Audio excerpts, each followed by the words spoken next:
नमस्कार, मी पंडित मानसी. खेळ ग्रहांचा या कार्यक्रमामध्ये आपणा सर्वांचं स्वागत. आज आपण जाणून घेणार आहोत प्रेमविवाह पत्रिकेतील प्रेमविवाह.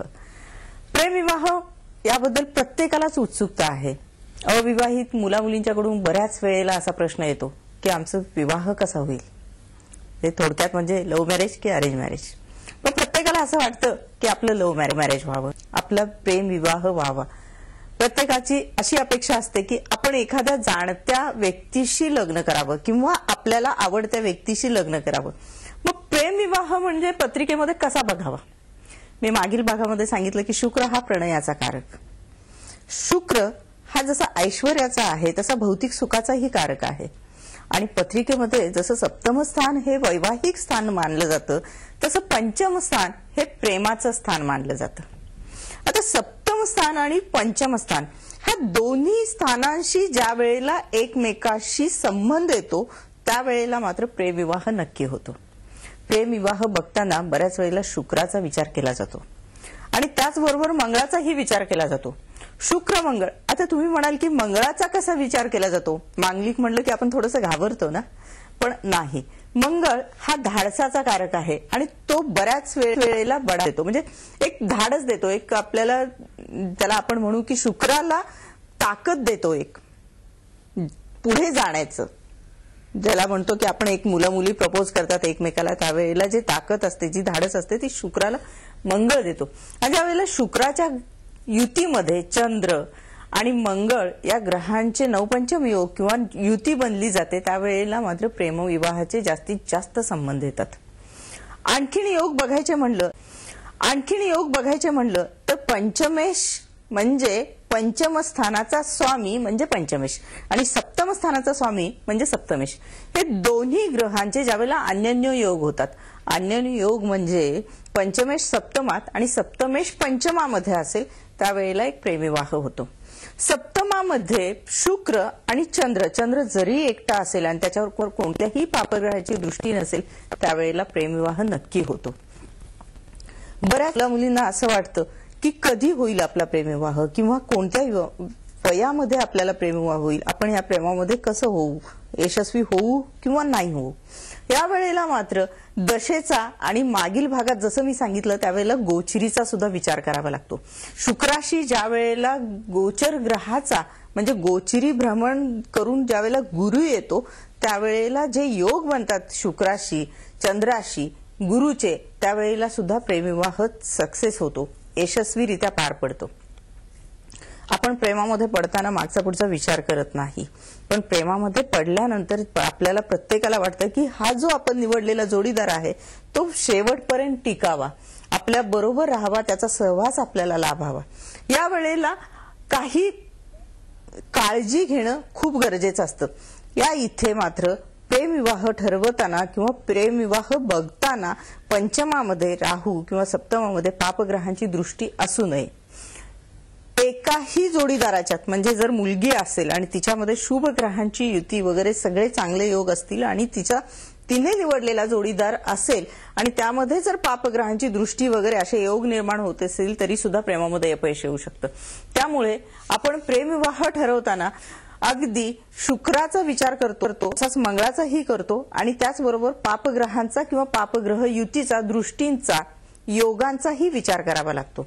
शुक्र स्वराशीमध्ये असेल वृषभ आणि तुळ, त्याचप्रमाणे मीन ही त्याची उच्च राशी, त्या उच्च राशीमध्ये शुक्र असेल त्यावेळी ही प्रेमविवाह होतो. मंगळ स्वराशीमध्ये असेल त्यावेळेला सुद्धा प्रेमविवाह होतो. आपण आज ही कुंडली पाहतोय ना, ही कुंडली कुंभ लग्नाची आहे आणि मकर राशीची आहे. पण इथे जो आहे शुक्र चंद्र 12व्या स्थानामध्ये आहेत, शुक्र चंद्र रवी, तरीही ही एक प्रेमविवाहाची कुंडली आहे. शुक्राची पूर्ण दृष्टी सुखस्थानावरती म्हणजे चतुर्थ स्थानाचा जो स्वामी शुक्र आहे त्याची पूर्ण दृष्टी चतुर्थ स्थानावरती आणि चंद्राची समसप्तम योग पंचम स्थानामध्ये गुरु. हे जे ग्रहमेळ जर एकंदरीत पाहिले तर बऱ्याच अंशी ह्या कुंडलीचा प्रेमविवाह सक्सेस झालेला आपल्याला पाहायला मिळतो. नेपच्यून हा संवेदनशील ग्रह आहे आणि तो मंगळाबरोबर आहे आणि त्याची पूर्ण दृष्टी पंचम स्थानावरती. नेपच्यून तसं पाहायला गेलं तर खूप संवेदनशील. नेपच्यून बरोबर अगदी म्हणजे प्रेमविवाहाचा हा पूरक असतो, ज्या वेळेला त्याची पंचम स्थानाशी युती किंवा प्रतियुती होते. त्यावेळी गुरु ह्या स्थानामध्ये आहे. ज्या वेळेला गोचरीनी गुरु मिथुनेला आला त्यावेळेला ह्या मुलीचा विवाह झाला आणि तो यशस्वीरित्या पार पडला. मंगळ बुध ज्याला आपण म्हणतो की सप्तमेश या राशीचा सप्तमेश आणि पंचमेश. सप्तमेश जो रवी आहे तो शुक्राबरोबर शुक्राच्या युतीमध्ये शुभ युतीमध्ये आहे आणि पंचमेश बुध हा नेपच्यून बरोबर आहे. इथे या दोन्ही ग्रहांचा सप्तमेश आणि पंचमेशाचा शुक्राशी आणि नेपच्यूनशी योग चांगल्या प्रकारे झाल्यामुळे ह्या कुंडलीचा प्रेमविवाह अतिशय यशस्वीरित्या झालेला आहे. बऱ्याच जणांना प्रेमामध्ये अपयश येतं, प्रेम प्रकरणामध्ये. आता आपण त्याच विषयी बोलणार आहोत. बरेच जण प्रेमामध्ये अपयश मिळाल्यामुळे निराश होतात. प्रेमामध्ये अपयश येताना बऱ्याच वेळेला आपण नक्षत्रांचा म्हणजे ग्रहांचा विचार करतो, पण इथे जास्तीत जास्त नक्षत्रांचा विचार केला जातो. जर शुक्र, रवी, हर्षल या ग्रहांच्या म्हणजे पूर्ण युतीत हर्षल सारखा क्रूर ग्रह म्हणजे थोडासा हर्षल हा मूडी आणि लहरी आहे.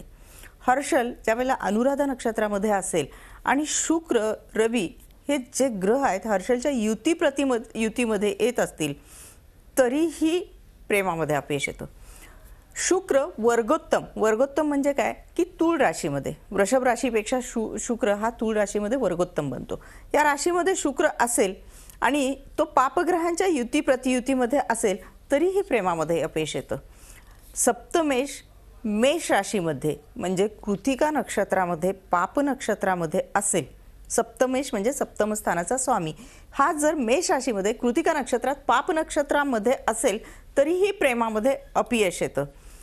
चंद्राला मनाचा कारक मानलं जातं आणि हा जर चंद्र शनी बुधाच्या म्हणजे वक्री शनी असेल, शनी बुधाच्या ग्रहामध्ये म्हणजे वक्री शनी लग्नी असेल आणि त्याच्या योगामध्ये प्रतियोगामध्ये प्रतियुतीमध्ये किंवा नक्षत्रांनी पापग्रह दृष्ट असेल तरी सुद्धा प्रेमामध्ये अपयश येऊन मानसिक त्रास होतो आपल्याला.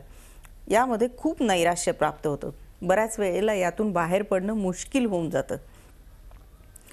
शुक्र वक्री हर्षलच्या प्रतियोगात किंवा चंद्रकेतू हे हर्षलच्या युतीत किंवा पंचम स्थानाचं ज्याला आपण प्रेमाचं स्थान मानतो त्या पंचमेश हा प्रेमचा स्वामी, पंचम स्थानाचा स्वामी हा पापग्रहांच्या युती प्रतियुती असेल तर प्रेमामध्ये अपयश देतो.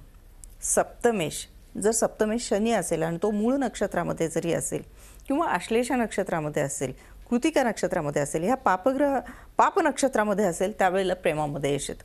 बऱ्याच वेळेला असं होतं की सप्तमेश खूप चांगल्या प्रकारे आपल्याला दिसतो की बाबा सप्तम स्थानाचा स्वामी शुक्र आहे आणि तो शुभ आहे, पंचम स्थानाचा स्वामी चंद्र आहे आणि तो शुभ आहे आणि शुक्र चंद्राची युती आहे, पण तो कोणत्या राशीमध्ये आहे, तो धनु राशीमध्ये असेल आणि मूळ नक्षत्रामध्ये येत असतील आणि त्याच्यावर कुठून ना कुठून तरी पापग्रहाचे षडाष्टक किंवा नेष्ट नवपंचम योग होत असतील, मृत्यू षडाष्टक किंवा नेष्ट नवपंचम असे योग ज्या वेळेला बनत असतील त्यावेळेला प्रेमामध्ये अपयश येतं.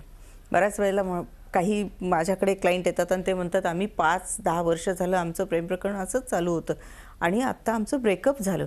तर ते ब्रेकअप का होतं? ज्या वेळेला पापग्रहांच्या दशा आणि अंतर्दशा चालू होतात त्या नक्षत्रातून त्या दृष्टीतून ज्या वेळेला तुमच्या गोचरीचे ग्रहमान बदलले जातात त्यावेळेला नेमकं प्रेमामध्ये अपयश येतं. हे प्रेमामध्ये अपयश येणं हे ज्या वेळेला आपण विचार करतो त्यावेळेला बऱ्याचशा गोष्टीमध्ये चंद्राचाही विचार करावा लागतो किंवा मंगळ शनीचा केंद्रयोग बघावा लागतो. मांगलिक म्हणून नाही पण मंगळाचा दोष शनी मंगळ युती आणि प्रतियुती बऱ्याच वेळेला आपले स्वभाव पण बिघडवतो, आपले तापट आणि हट्टीपणा वाढवतो. कदाचित आपल्या या स्वभावाने सुद्धा आणि दोन्ही पापग्रह एकत्र आल्यामुळे सुद्धा आपल्याला प्रेमामध्ये यश मिळतं. आणि ज्या वेळेला चंद्र नेपच्यून मगाशीही मी तुम्हाला जे नेपच्यून चंद्र मनाचा कारक आणि नेपच्यून संवेदनशील हे दोन ग्रह ज्या वेळेला हर्षलशी त्रिकोण योग करतात त्यावेळेला सुद्धा प्रेमामध्ये अपयश येतं. आता आपण बघूया एक पत्रिका प्रेमामध्ये अपयश मिळालेली. इथे मकर लग्न आहे आणि लग्नी राहू शनी आहेत आणि ते वक्री आहेत. आता यांची पूर्ण दृष्टी सप्तम स्थानावरती आहे. सप्तम स्थानावरती याची पूर्ण दृष्टी आणि सुख स्थानामध्ये हर्षल वक्री, त्यामुळे इथे प्रेमामध्ये अपयश आलेलं आहे. खरं म्हणलं तर रवी शुक्र हा प्रणयाचा कारक बरोबर हर्षलच्या समसप्तम योगामध्ये आहे. अष्टम स्थानामध्ये नेपच्यून आणि मंगळ आहे. हा नेपच्यून मंगळ जो आहे ना त्याची पूर्ण दृष्टी कुटुंब स्थानावरती पडते, त्यामुळे इथे सुद्धा कुटुंब स्थान मार खाल्लेलं आहे. ज्यावेळेला वैवाहिक जीवनाचा विचार करतो किंवा प्रेमाचा जीवनाचा विचार करतो त्यावेळेला आपण कुटुंब स्थान त्यामध्ये घेतो किंवा लग्न स्थान पण घेतो. आणि ह्या इथे नेमका लग्नी शनी वक्री आणि त्याची पूर्ण दृष्टी सप्तम स्थानावरती. आणि जो चंद्र जो आहे सप्तमेश तो हर्षलच्या युतीमध्ये आणि हर्षल वक्री आणि हर्षलची पूर्ण दृष्टी शुक्र गुरुवरती रवीवरती.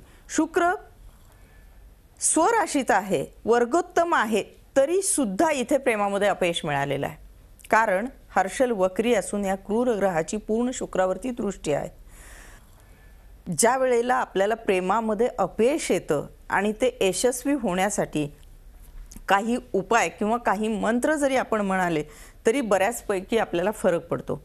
ओम गोपाल कृष्णाय नमः हा जो मंत्र आहे हा झोपण्यापूर्वी 108 वेळा याचा जप करावा. कारण यामुळे काय होतं की मन बलवान होतं आणि एकाग्र होतं.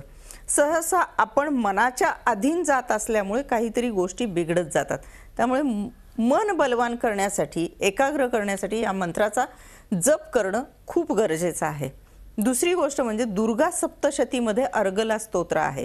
हे अर्गला स्तोत्र वाचणं ही खूप म्हणजे गरजेचं आहे. हे झालं की प्रेमामध्ये अपयश काय येतं आणि त्याच्यावरील उपाय.